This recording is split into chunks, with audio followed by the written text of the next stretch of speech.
Benvinguts al nostre programa. Avui volem parlar amb Eloi Hernández i Musella, que és de Fonollosa i és el seu alcalde. També és president del Consell Comarcal del Bages. L'Eloi, llicenciat en Ciències Polítiques i d'Administració per la Universitat Pompeu Fabra, màster en formació de professorat d'Educació Secundària Obligatòria, batxillerat i ensenyament d'idiomes i postgrau de Polítiques i Gestió Cultural.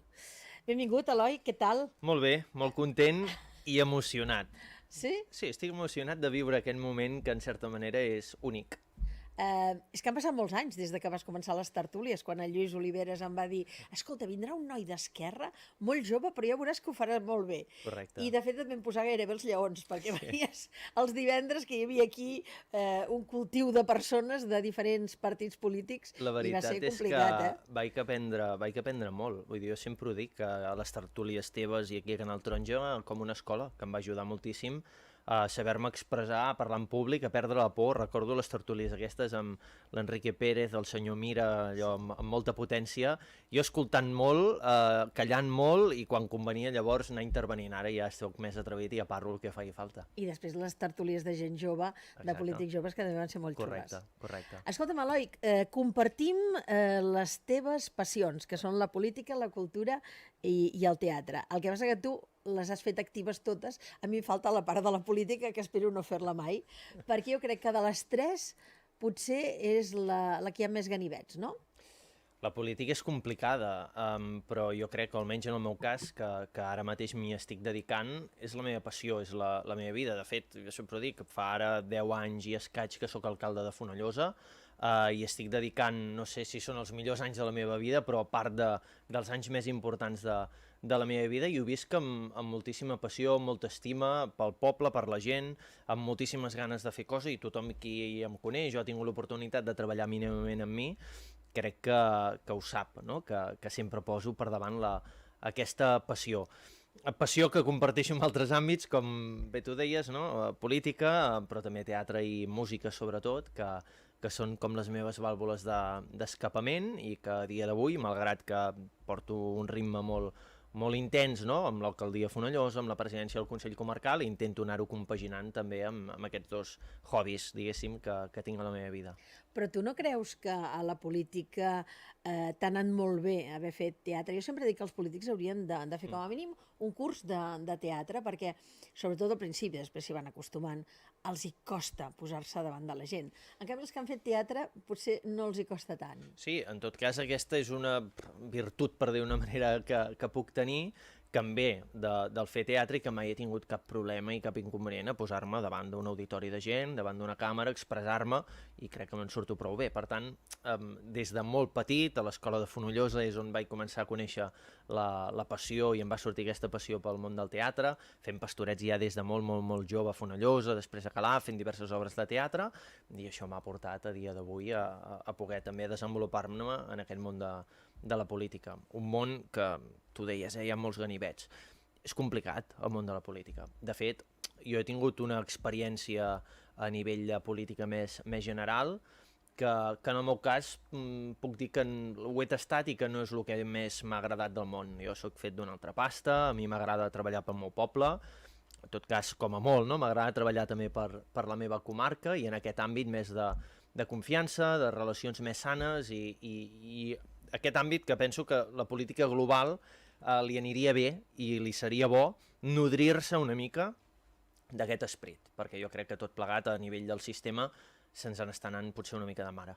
Potser perquè hi ha massa Barcelona i massa Madrid i poc pobles i ciutats. Hi ha massa Barcelona, hi ha massa Madrid, els pobles estem oblidats, la ruralitat, que és la gran part del nostre país, està oblidada, i per altra banda perquè hi ha molts interessos, i els interessos jo crec que són molt potents, molt bruts, tothom juga, i això és un problema a nivell de societat. Jo crec que no és només al nostre país, sinó de sistema, a nivell de món, que segurament ha estat sempre d'aquesta manera, però a dia d'avui, on justament també l'amplificació dels missatges, ja no només amb els mitjans de comunicació, sinó amb les xarxes socials, és tan bèstia, jo crec que s'està convertint en una dinàmica perversa i en un problema que té la política i que tenim, crec, com a societat. Per tant, tot això que s'ha fet ara sobre els micropobles, treballar pels micropobles, creus que és com una cortina de fum? No ho creuen realment? Jo crec que a nivell del nostre país, cada cop ha clat més aquesta sensibilitat de què és el país, què és Catalunya, què són els pobles i les ciutats, i aquí a la nostra comarca ho veiem molt bé. És cert que massa sovint veiem com moltes coses, aquí ens agrada molt dir-ho, no? Es decideixen a un despatx de Barcelona. Però és que és cert, perquè a vegades les decisions que es prenen a nivell de país amb la realitat dels llocs petits no casa, no lliga. Llavors, per això és important la feina que fem a nivell de comarca, no? Els 30 alcaldes i alcaldesses, o des del Consell Comarcal mateix, no? Que tenim aquesta visió de treballar molt directament pels 30 municipis, per la gent, i tenint en compte això, que majoritàriament la gent viu en aquest àmbit rural, que tenim moltíssimes necessitats, no només de finançament, sinó de serveis, i que són temes que s'han de potenciar moltíssim i que nosaltres en aquest cas concret com a Consell Comarcal estem treballant, no? Tot el tema del transport escolar, els menjadors escolars, els serveis tècnics als ajuntaments, els serveis socials que des del Consell aportem també als diversos ajuntaments, i això són reptes que jo he viscut en primer lloc com a alcalde de Fonollosa, amb les mancances que els he patit, i per tant això també em dona aquest valor afegit que jo crec que és positiu que un alcalde de Fonollosa tingui el privilegi i la sort de, durant uns anys, poder ser també president del Consell Comarcal del Bages, perquè justament aporta aquesta experiència, aquesta visió d'aquesta problemàtica concreta. Després parlarem molt de l'escola rural, d'aquesta joia de la corona que teniu al poble, però escolta, a mi sempre m'ha encuriosit una cosa que no t'he preguntat mai i avui t'ho pregunto, perquè clar, recordo el primer dia que vas arribar, tu sempre has anat molt ben arreglat i molt ben vestit, i jo pensava, aquest noi d'Esquerra sembla de Convergència, i no d'Esquerra, segueixes anant molt ben vestit.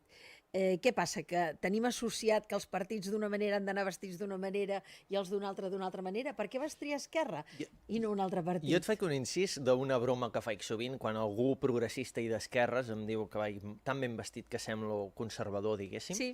Jo sempre dic, és molt conservador pensar d'aquesta manera. És a dir, també és veritat. etiquetar la gent... Vas dir conservadora. No, home, però ho dic a vegades, no? Etiquetar la gent per com va vestit. Jo de ben petit anava amb un jersei i em posava una pajarita, perquè m'agradava. Sí. Per tant, sempre m'ha agradat anar, no sé si ben vestit, perquè tothom va ben vestit al seu estil, i a mi portar corbata m'encanta, anar amb americana i camisa és una manera que jo vaig còmode, i a part que penso que és també un punt de respecte, d'elegància cap a allò que represento, cap a la gent, sobretot del meu municipi, i per tant no vaig disfressat d'aquesta manera.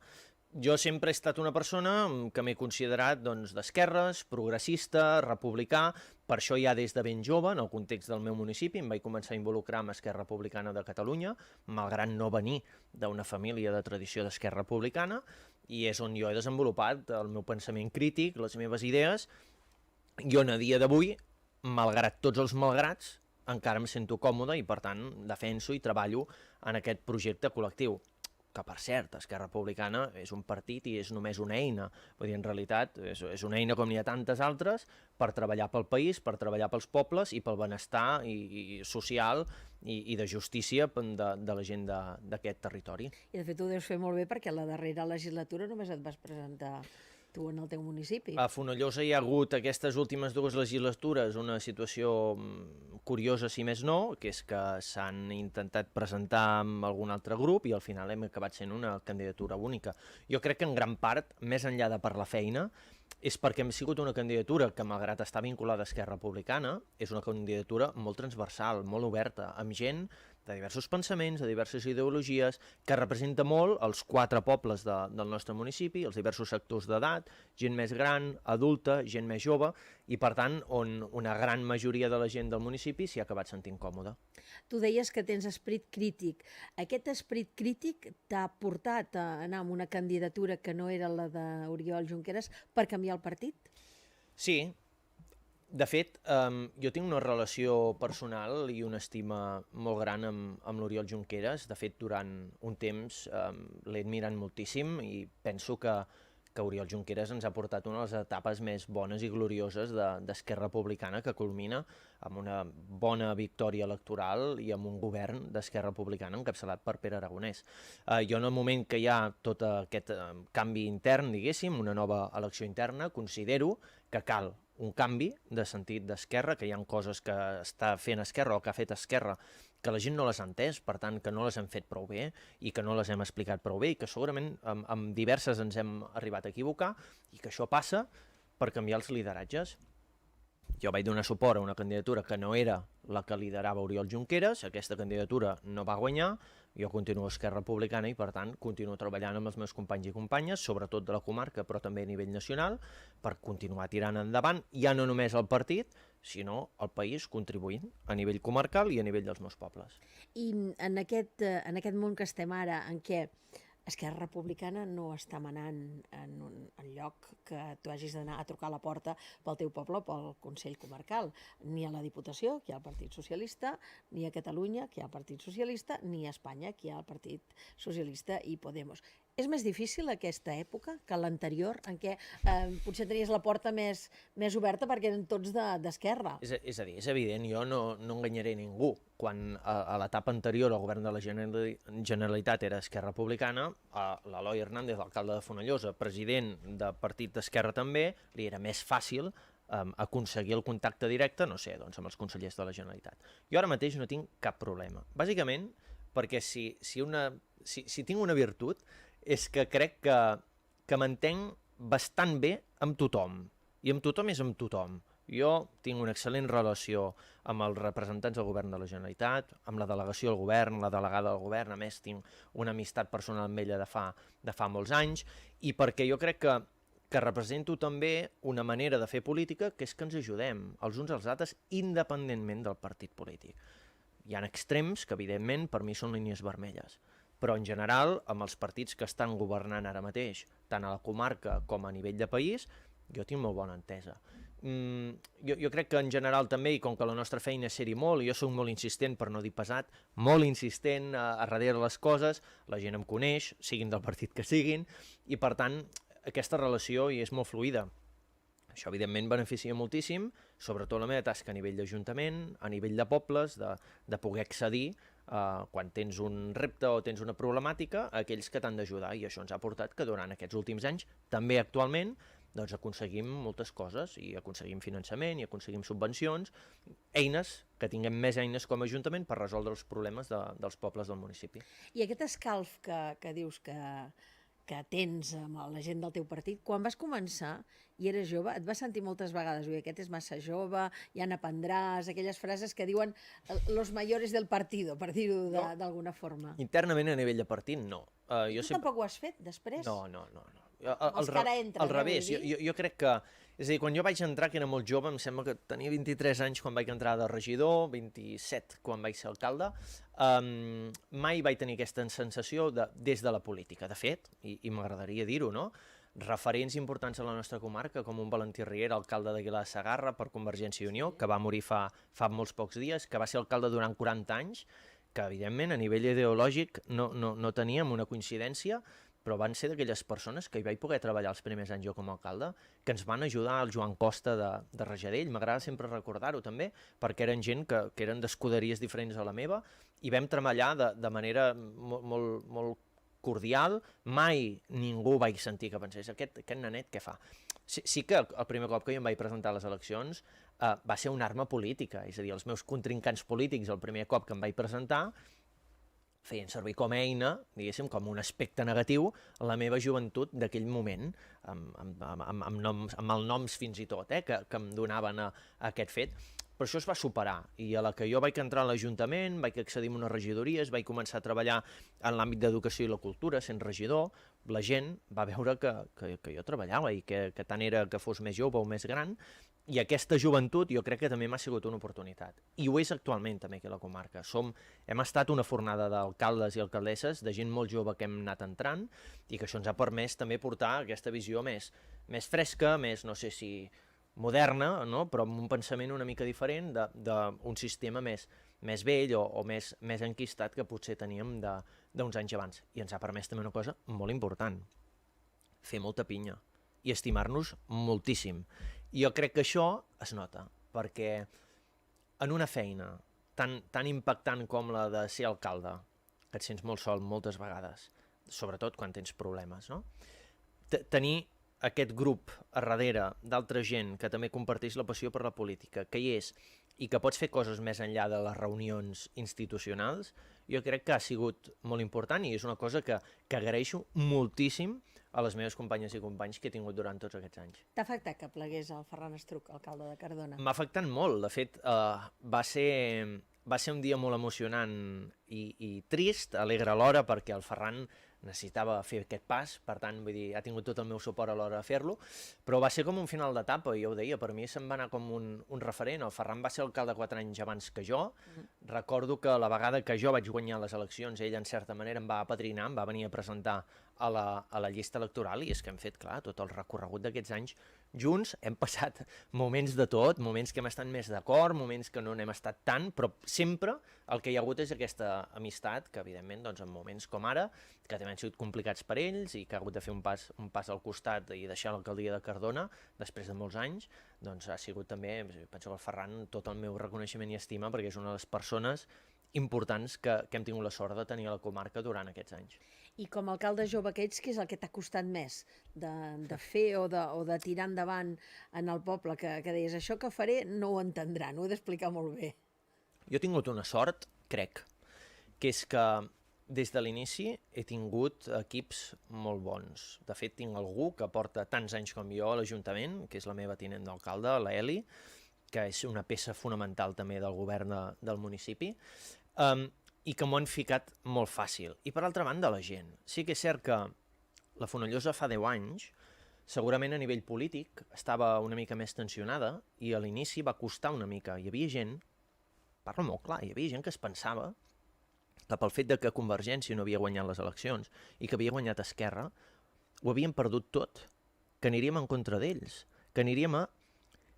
I la meva política, i crec que és la correcta, la bona, la que havíem de fer, perquè ho penso així, ha sigut ajudar a tothom. És a dir, a mi no m'importa la gent del meu municipi qui vota, perquè a mi em vota gent que en eleccions posteriors voten a ideologies que bueno, no us ho podeu ni imaginar, que no tenen res a veure amb el meu pensament. Però a nivell de poble hi ha una estima, hi ha una confiança que ens voten a nosaltres. Llavors, això va ser un dels temes que ens va costar més de gestionar-ho i viure-ho.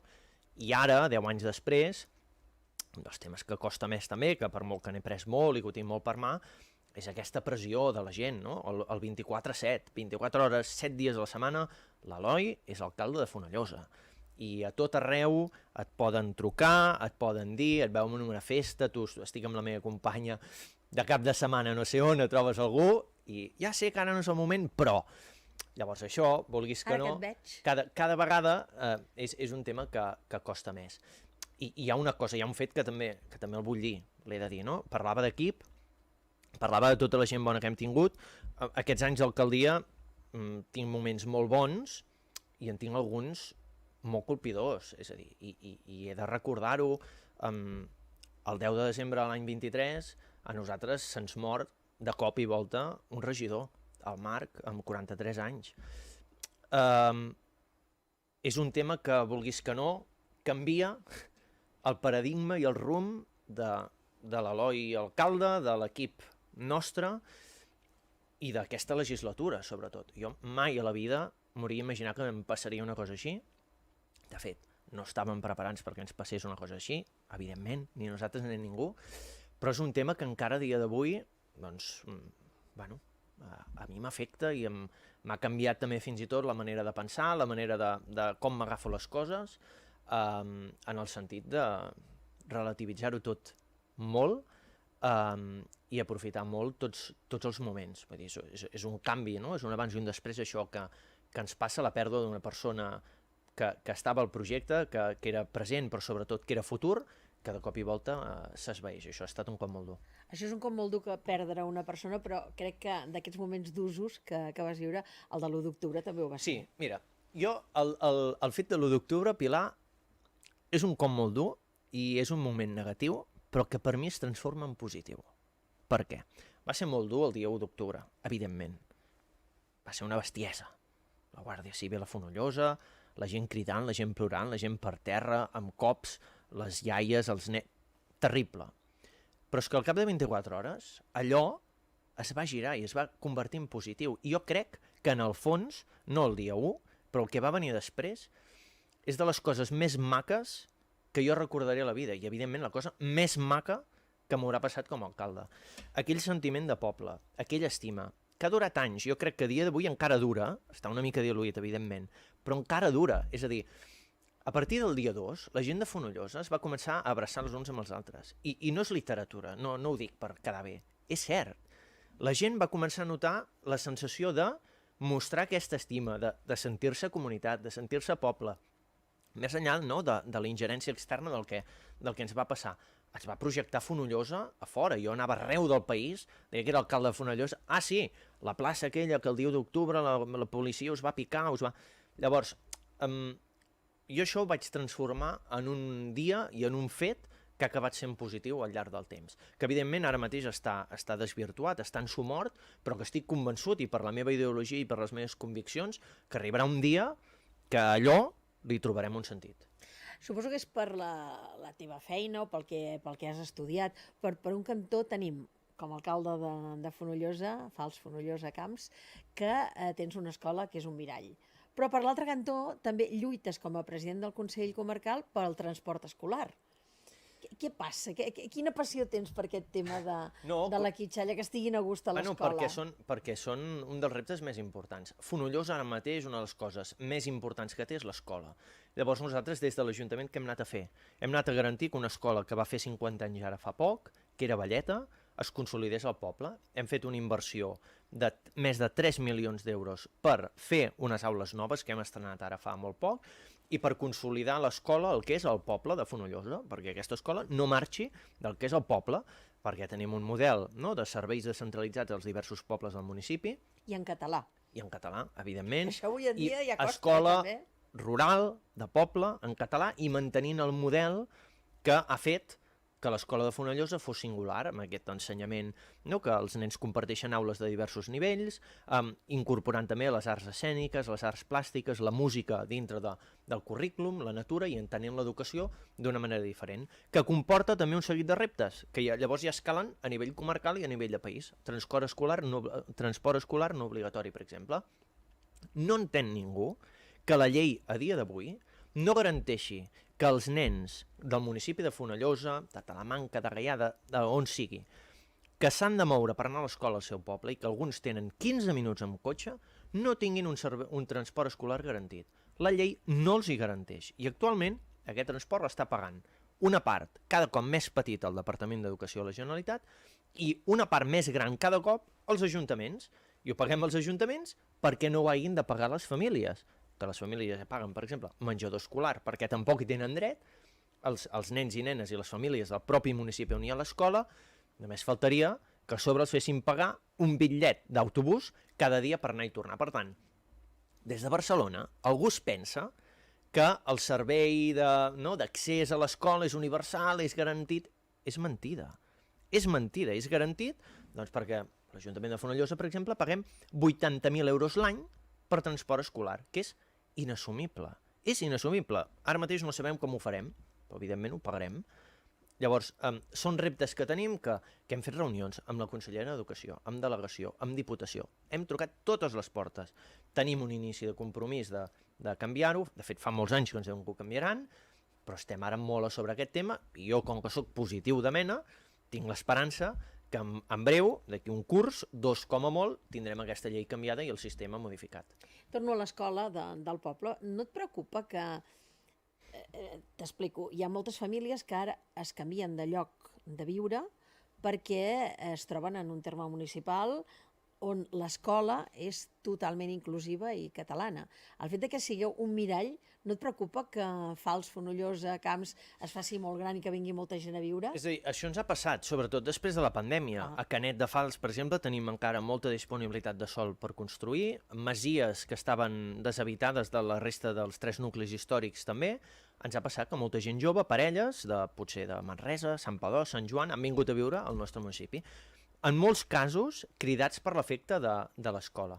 És una escola molt diversa i diem que és catalana perquè té un model d'escola catalana, però no vol dir que totes les famílies que hi ha a l'escola siguin, per exemple, catalanoparlants a casa seva, ni d'origen 100% d'aquí, diguéssim, no? Que poden provindre d'altres parts o de l'Estat o del món.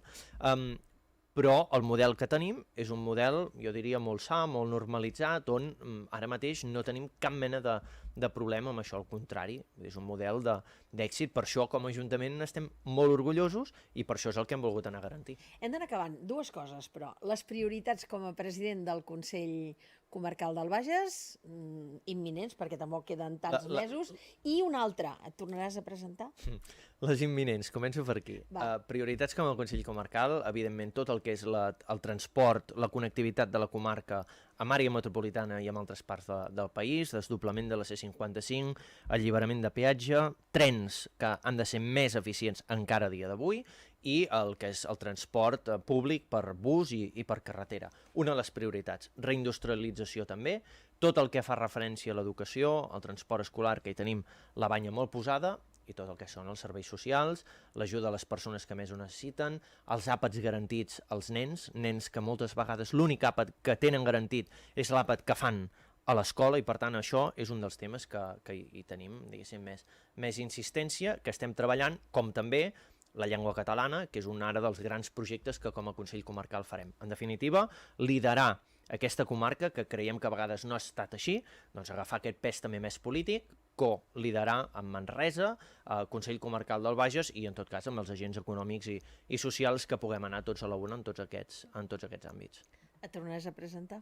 Doncs a dia d'avui encara no ho sé. És a dir, jo sempre dic Queda poc, queden 20 mesos. Queden 2 anys encara. Que les coses es fan amb passió, hi ha ganes, hi ha il·lusió, hi ha projecte, hi ha equip i dependrà de molts factors. Jo, sobretot, faigui el que faigui, tinc ganes de que el que estem fent sigui un llegat que pugui perdurar i si hi han d'haver canvis, puguin haver-hi canvis tranquils, acordats i tan naturals com siguin possible. Doncs, Eloi, moltes gràcies per ser avui amb nosaltres. Deies, de què parlarem? Doncs ja veus, hem estat mitja hora parlant de moltes coses. Gràcies, Pilar, a tu, per aquests 26 anys de feina, per estar sempre i haver-me ajudat amb tot el que ha fet falta, perquè de veritat ha estat un honor i també n'he après molt amb tots els espais que hem pogut compartir i avui ha estat un plaer i un honor poder fer aquesta última entrevista amb tu. Doncs moltes gràcies, i ja saps que per casa meva, pel meu nebot, sempre seràs el Lluquet dels Pastorets de Calaf. A part de la teva feina política, però sé que el teatre també forma, com hem dit, una part molt important i que acabes d'estrenar una obra i que la tornareu a fer aquesta setmana. I a tots vosaltres, fins al proper programa. Adéu-siau.